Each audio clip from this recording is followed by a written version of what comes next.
Mari kita membahas manajemen keuangan.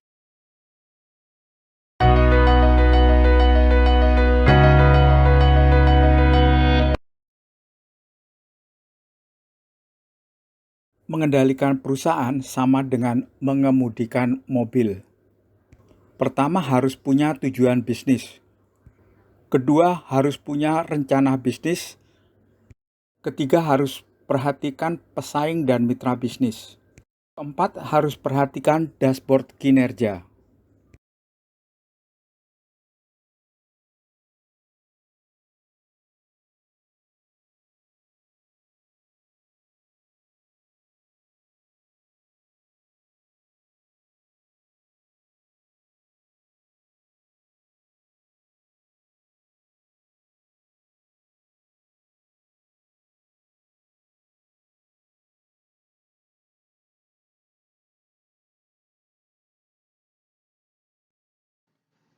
Jadi materi pembahasannya terdiri dari komponen dasar keuangan yang berisi fungsi manajemen keuangan, akuntansi dasar, proses akuntansi, jenis usaha, produsen, perdagangan, jasa murni, dan jasa semi murni. Kemudian kita membahas manajemen kontrol keuangan yang berisi rasio keuangan, capital budgeting, analisa pendapatan, dan analisa biaya. Kemudian kita membahas manajemen modal kerja yang berisi manajemen modal kerja dan proses kredit di bank. Selanjutnya, dari semua komponen tersebut, kita akan membahas perencanaan bisnis keuangan.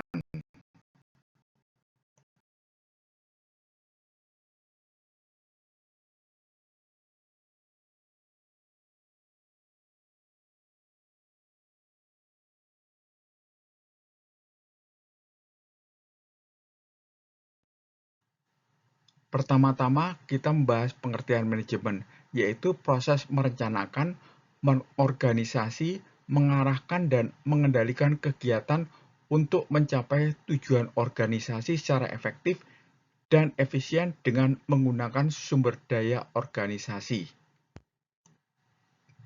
Sedangkan manajemen keuangan adalah proses pengelolaan keuangan suatu organisasi atau individu untuk mencapai tujuan finansial tertentu. Tujuan ini bisa berupa peningkatan kekayaan, profitabilitas, likuiditas, pengendalian risiko, atau kombinasi dari beberapa tujuan tersebut.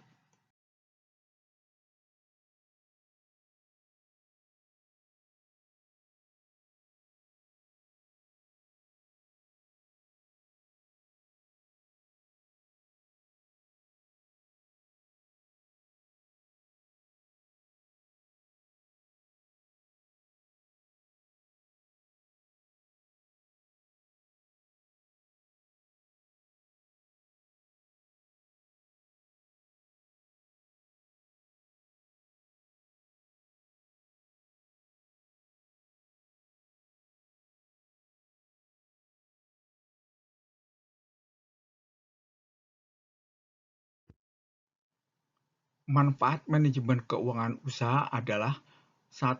Kontrol keuangan usaha. Kedua, terhindar dari kerugian dan kebangkrutan. Dan ketiga, kegiatan usaha dapat berkelanjutan dan berkembang secara aman dan sehat. Berikut ini kita bahas lingkup manajemen keuangan.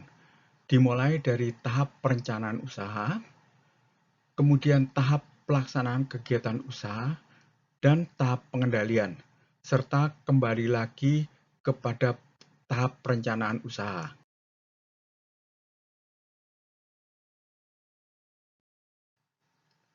Pembahasan siklus usaha, pembayaran sebagian, hutang, dan piutang usaha memakai transaksi bulan Februari 2023, yaitu dimulai dari kas awal, membeli bahan baku dengan pembayaran sebagian dan hutang usaha. Kemudian tahap berikutnya adalah bahan diproses yang ada harga pokok penjualannya, yaitu biaya bahan baku dan biaya produksi. Kemudian pada tahap produksi ada komponen inventory. Dan kemudian pada tahap berikutnya produk jadi, itu juga ada biaya umum, yaitu biaya pemasaran dan gaji admin dan lain-lainnya. Kemudian pada produk dijual, kita masuk kepada hubungan dengan pembeli yang akan membayar sebagian sehingga timbul hutang usaha yang berakibat pada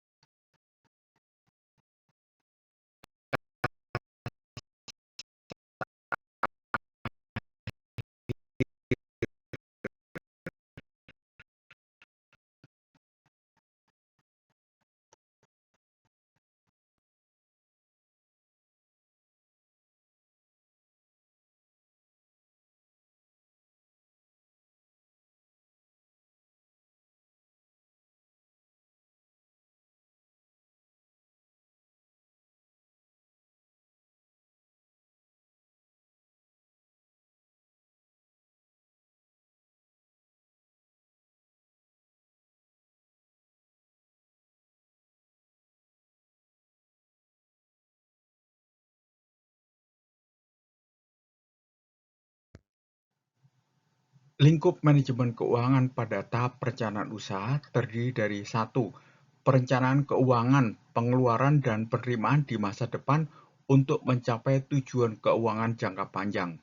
Kedua, perhitungan kebutuhan modal terdiri dari A. Perkiraan kecukupan modal berupa estimasi modal investasi dan modal kerja yang tepat dapat meningkatkan kapasitas pendapatan perusahaan. B. Menilai komposisi modal untuk menentukan struktur modal yang membutuhkan analisis debt to equity ratio atau DER, yaitu perbandingan hutang dibandingkan dengan ekuitas, jangka pendek atau jangka panjang. C. Akses permodalan, menentukan sumber pendanaan yang tepat untuk memenuhi kebutuhan dana perusahaan. Ketiga adalah penganggaran atau budgeting, yaitu menentukan alokasi dana untuk kegiatan atau proyek yang diusulkan dalam rencana bisnis atau rencana anggaran. Keempat adalah perhitungan laba rugi. Kelima, proyeksi arus kas agar perusahaan dapat terus beroperasi. Pada tahap pelaksanaan usaha, faktor pertama adalah manajemen risiko keuangan, yaitu identifikasi, analisa, dan mengelola risiko keuangan serta mitigasinya. Risiko pada pabrik roti ini adalah 1. Produk, yaitu keunggulan, kualitas, harga, dan skala ekonomis. Kedua, pasokan, kontinuitas pasokan, bahan baku, produk, dan kontinuitas pemasoknya. Ketiga, komponen produksi, yaitu kompetensi SDM, alat produksi mesin, dan teknologi. Keempat, perilaku penjualan, apakah penjualan langsung atau tidak langsung, apakah musiman atau tidak, bagaimana distribusinya, e-commerce atau bukan, dan cara promosinya. Kelima adalah tunggakan piutang. Pada diagram siklus usaha dapat digambarkan sebagai berikut. Jadi faktor kedua, manajemen kas adalah untuk menjaga aliran kas yang sehat dan memantau aktivitas keuangan untuk memastikan likuiditas yang baik, terutama pada saldo kas akhirnya. Pada diagram siklus usaha dapat digambarkan sebagai berikut. Faktor ketiga, manajemen hutang dan piutang, yaitu memantau dan mengelola hutang dan piutang yang dimiliki usaha ini, serta memastikan pembayaran dilakukan tepat waktu, agar saldo kas akhirnya tetap mempunyai dana untuk siklus usaha berikutnya. Keempat, manajemen stok atau inventory secukupnya agar inventory tidak menumpuk sehingga mengganggu arus kas. Pada analisa pendapatan ini, kita akan membahas pengertian analisa pendapatan, yaitu hasil yang didapat dari penjualan produk atau pelayanan. Kemudian, bagaimana kita meningkatkan pendapatan? Nah, kita akan diskusi analisa dan strateginya, yaitu penentuan jenis dan fitur produk dan penentuan harga produk atau product pricing strategy. Dalam melakukan analisa biaya, tentu terkait dengan manajemen biaya yang terdiri dari identifikasi biaya, yaitu melakukan identifikasi semua biaya-biaya yang timbul dalam suatu proses. Berikutnya adalah analisa biaya untuk dikontrol, dimonitor, dan dievaluasi, serta diperbaiki. Ketujuh adalah manajemen investasi, yaitu menentukan investasi mana yang akan menguntungkan dan meminimalkan risiko, seperti investasi saham, obligasi, real estate, atau usaha kecil lainnya. Kedelapan, manajemen pajak, yaitu memenuhi kewajiban perpajakan, mengelola pengurangan perpajakan, dan memastikan kepatuhan pajak. Kesembilan, pelaporan keuangan, yaitu melaporkan informasi keuangan kepada stakeholder seperti pemilik bisnis, investor, pemerintah, dan lembaga keuangan. Pada tahap pengendalian, ke-1 adalah kontrol keuangan untuk upaya pengendalian seperti proyeksi keuangan, pengendalian biaya dan laba, analisis rasio, dan sebagainya. Kedua, analisis keuangan, mengumpulkan, menganalisa, dan menginterpretasikan data keuangan untuk membantu pengambilan keputusan.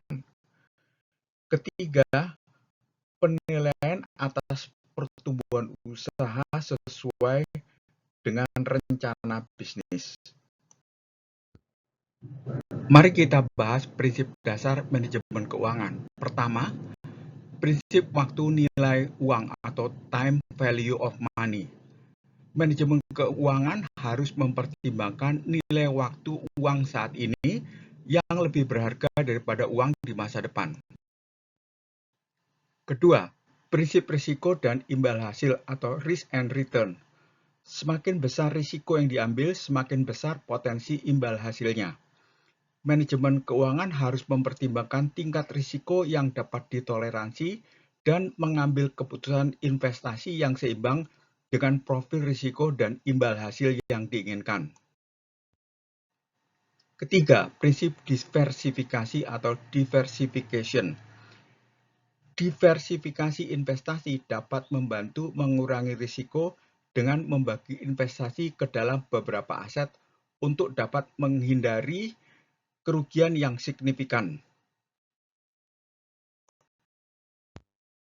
Keempat, prinsip konsistensi atau konsistensi, yaitu mengikuti prinsip konsistensi dalam manajemen keuangan untuk memastikan kesesuaian antara tujuan dan tindakan, serta tidak membuat keputusan yang impulsif.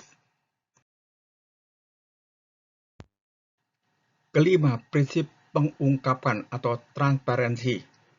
Prinsip ini menekankan pentingnya transparansi dalam melaporkan informasi keuangan, termasuk pengungkapan risiko keuangan dan kinerja keuangan. Keenam adalah prinsip biaya dan manfaat atau cost and benefit. Keputusan keuangan harus mempertimbangkan biaya dan manfaat dari tindakan yang diambil. Ini berarti membandingkan biaya dengan manfaat dari berbagai opsi investasi atau keputusan keuangan lainnya sebelum membuat keputusan yang tepat.